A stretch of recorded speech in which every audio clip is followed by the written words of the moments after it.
Hello, welcome to the Chirp YouTube channel. My name is Christy and I am your friendly online speech-language pathologist and specialist in children's communication development, including behavior, because behavior is a type of communication. And behavior helps us learn more about the child's needs and the child's areas that might benefit from attention and improvement.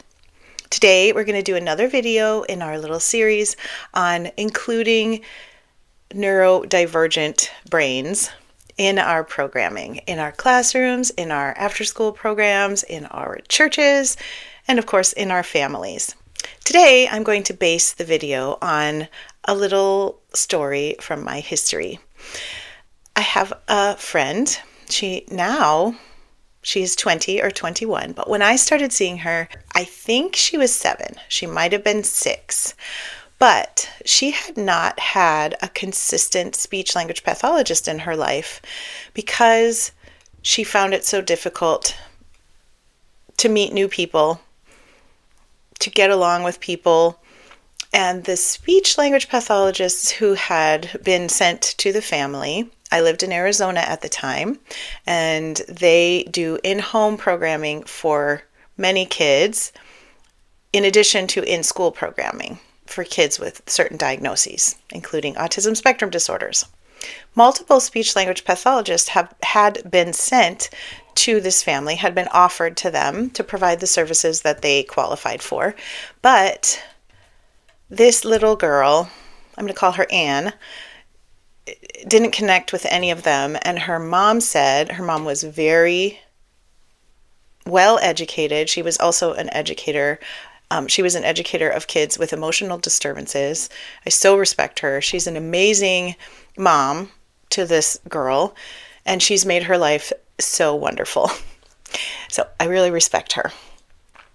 But she was a careful observer of her daughter, and she realized that it was more stress than it was worth to have these people come into the house who were not connecting well with her daughter.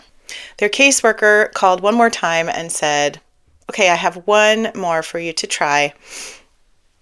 I think this one's really going to work." And it was me. And it just so happened that Anne was going through a phase of really loving Arctic animals, snow animals, winter animals, especially penguins and polar bears. And I happen to have a toy that's a penguin run. It looks like this. This is how it works.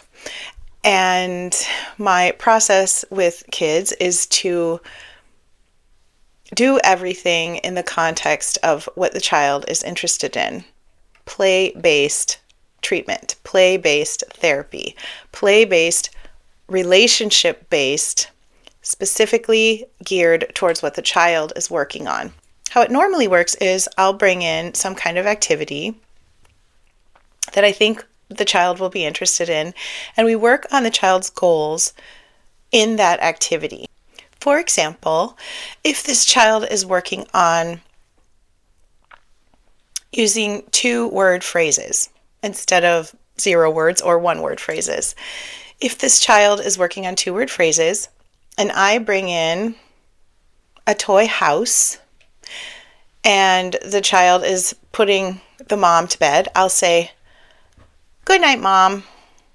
Or I will model from the baby, "Help, Mommy, run fast," or "Sleep, baby."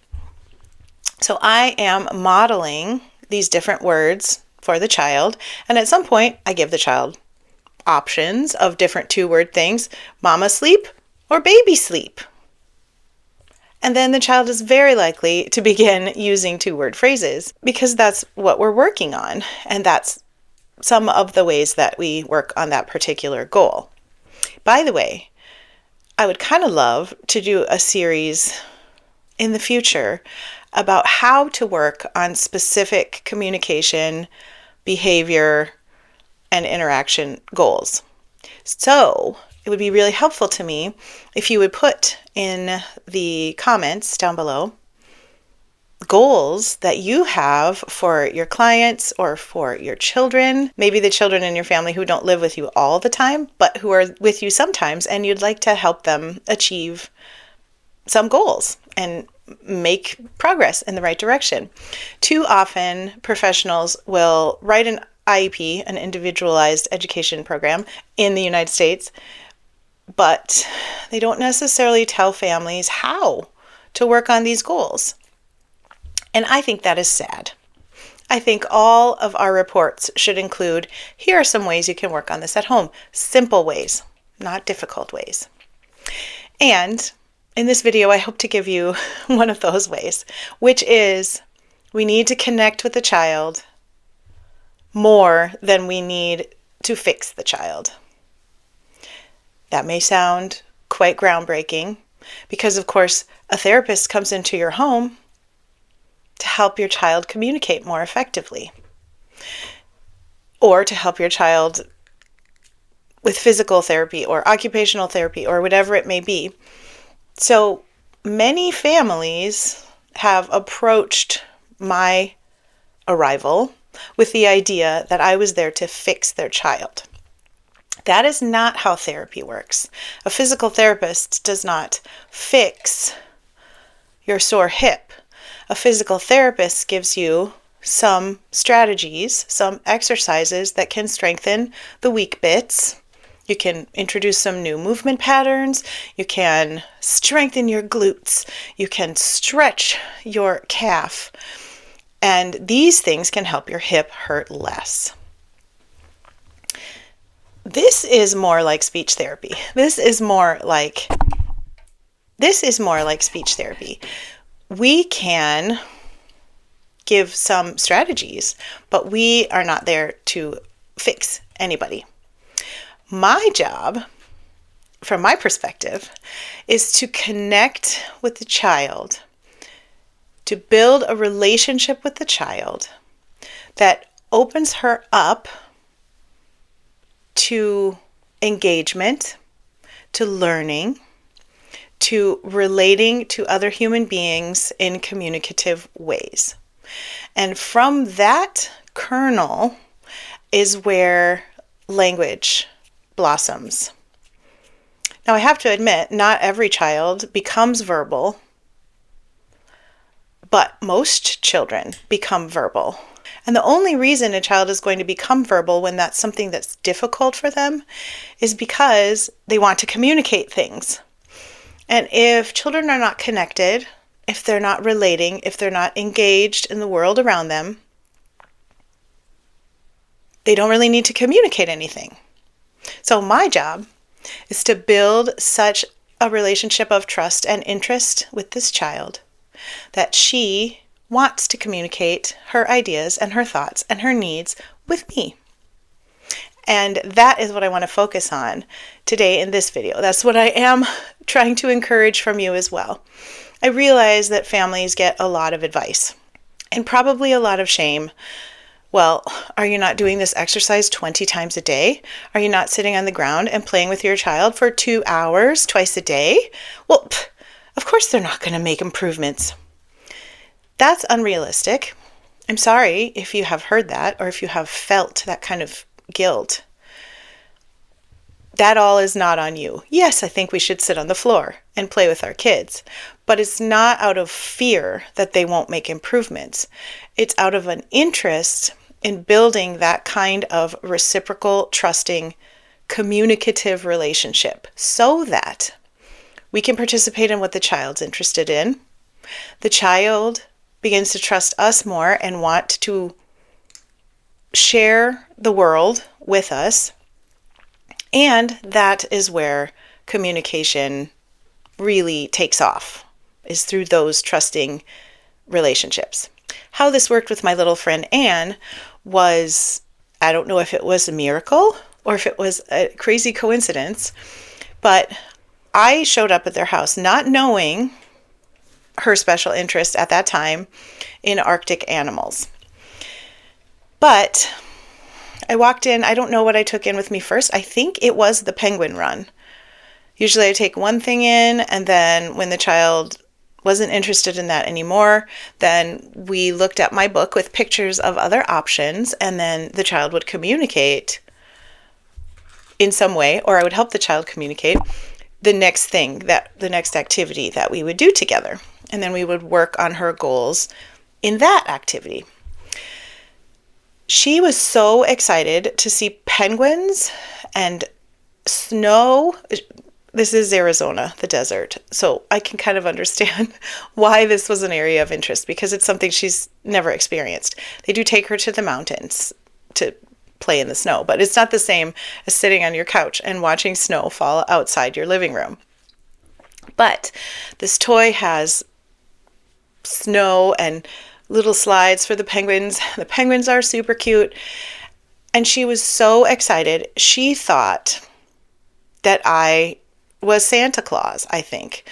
I mean, obviously, I'm a girl, and it wasn't December.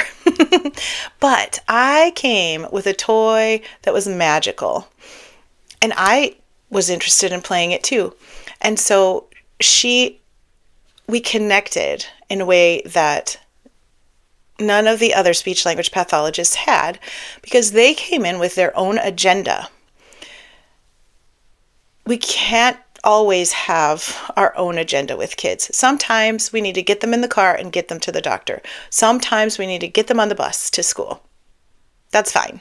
I understand. Sometimes we need to have an agenda.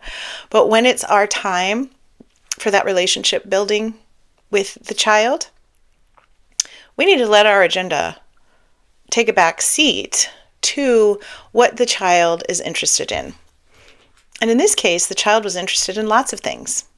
But her first interest, when I first started working with her, was that penguin run. It was so motivating to her that our relationship building was a lot easier, because she wanted to engage. She wanted to communicate about this particular activity. It was very exciting to her. Therefore, it was exciting to me too. If I came in with a particular activity that I wanted to accomplish during that time that I had with that particular client that day or any day, and I tried to use the penguins as a reward or a motivator, that is not the same. That is me manipulating a child by withholding something that she wants. And it doesn't work. It doesn't work. And it's no better than working on those particular goals within the context of the penguin activity. Why can't we work on our 2-word phrases within the context of the penguins instead of some other activity that Anne doesn't want to do? It's my problem if I'm not creative and flexible enough to be able to work on any goal in any activity. Then either there's something wrong with my goal, or there's something wrong with my practice that I can't figure that out. So if you are a professional in this field, I challenge you to think of an activity, maybe it's swimming, and to think of a goal. But let's just say it's putting 2-word phrases together. How would you work on that during a swimming activity? Because it's definitely not hard. And parents, you can practice this as well. Grandparents, aunties and uncles, you can feel free to use the same little challenge for yourself. It's very fun to be flexible enough that we can follow the interest of the child, that we can make the relationship more important than whatever it was that I had hoped to accomplish that day. I can accomplish those things while building the relationship, while doing the things that the child wants to do.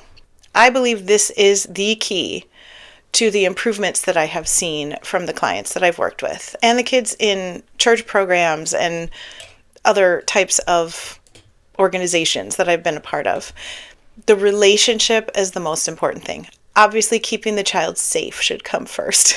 Don't let the children run away, even if it makes them mad. Don't let them go out in the street, even if it makes them mad. If they run away a lot, we need locks. I have a video about that right there, by the way.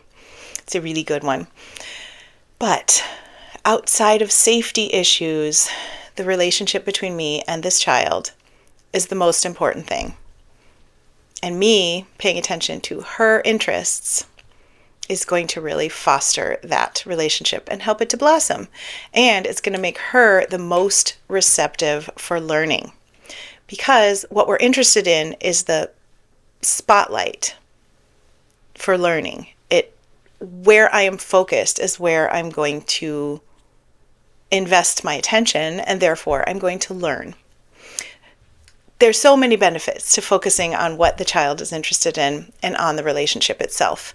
And I mean to encourage you families that if you have received too much information, your child was maybe recently diagnosed with a developmental delay or some kind of diagnosis, and you have received advice from therapists, from doctors, from the internet, wherever. I wish to tell you that if you can keep your child safe, and then you can focus on building a safe and reciprocal, trusting relationship with your child, then you are on the right track. And the other things can join you in that process, but that should be your area of focus. And I will be back with more videos, of course, on how to build that kind of relationship. Take away from this video that you should start with what the child is interested in. And if you would like to know more, you know what to do. Give this video a thumbs up. Comment down below which goals you would like me to talk about in a future series. And perhaps consider subscribing. It does not cost you anything.